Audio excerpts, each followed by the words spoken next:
Assalamualaikum warahmatullahi wabarakatuh. Hamdan wa syukranillah, salatan wa salaman ala rasulillah. Qala Allah Ta'ala fil Qur'anil Karim, a'udzu billahi minasy syaithanir rajim. Qul lil mu'minina yaghuddu min absarihim. Katakanlah kepada laki-laki beriman, hendaklah mereka menundukkan pandangannya. Itu penggalan surat An-Nur ayat 30. Kemudian di ayat 31-nya, wa kullil mu'minati yaghdudna min absarihinna.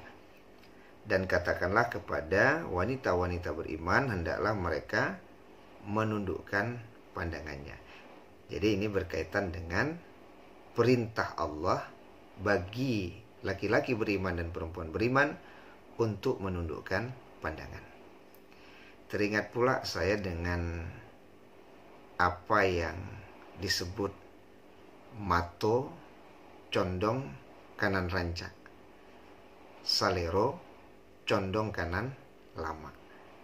Cuman kan ketika mato condong kanan rancak, rancak kok kan condong lo kanan punya orang. Ada kisah ketika seseorang datang kepada Imam Syafi'i.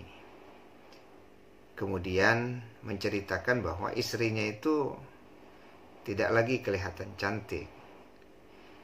Berarti dulunya dia nikahi perempuan itu karena dia suka. Karena perempuan itu dalam pandangannya adalah wanita yang cantik. Tapi kemudian sekarang tidak kelihatan cantik lagi, tidak seperti dulu. Kemudian kita baca di kisah tersebut bahwasanya Imam Syafi'i berkata,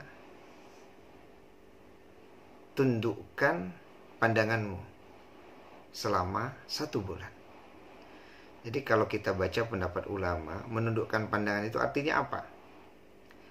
Menjaga pandangan dari yang Allah haramkan dan tidak liar. Jadi tidak liar. Kemudian laki-laki tersebut menjalankan apa yang disampaikan oleh Imam Syafi'i. 1 bulan ditundukkannya pandangannya dari apa yang Allah haramkan. Karena makna menundukkan pandangan bukan berarti setiap jalan itu kan nunduk terus, bukan begitu. Tapi menjaga pandangan dari apa yang Allah haramkan. Dan mata itu tidak liar gitu. Kemudian setelah 1 bulan bertemu lagi laki-laki itu dengan Imam Syafi'i. Laki-laki itu berkata, wahai Imam, ternyata istriku cantik. Jadi ternyata ketika seseorang tidak mampu menundukkan pandangan, itu akan berpengaruh terhadap hubungan dia dengan pasangan hidupnya. Suami melihat istrinya sudah tidak cantik lagi. Sebaliknya, istri juga melihat suaminya tidak setampan dulu lagi. Ternyata salah satu penyebabnya adalah ketika tidak mampu menjaga pandangan, ketika tidak menundukkan pandangan. Karena sekarang memang kita melihat banyak hal yang membuat pandangan kita sulit untuk ditundukkan.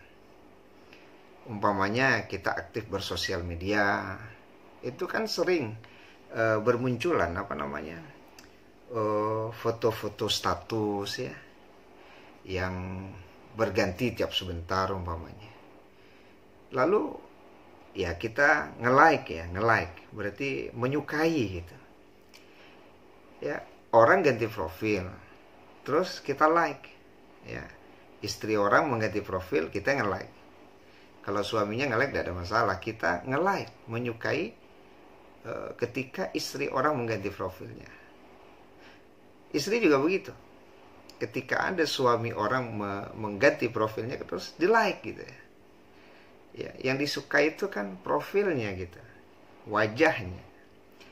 Ini bisa membuat kadar penglihatan kita terhadap pasangan hidup itu menjadi berkurang gitu, karena sudah diambil oleh orang lain. Ya, kalau menurut Imam Syafi'i kan sesuatu yang dipandang itu haram, itu mengurangi kenikmatan pandangan terhadap apa yang Allah halalkan. Ya, jadi kalau seorang istri itu hobi nonton film Korea, orang Korea aku kan gagah-gagah, ya, gagah-gagah, tampan-tampan. Maka akhirnya apa?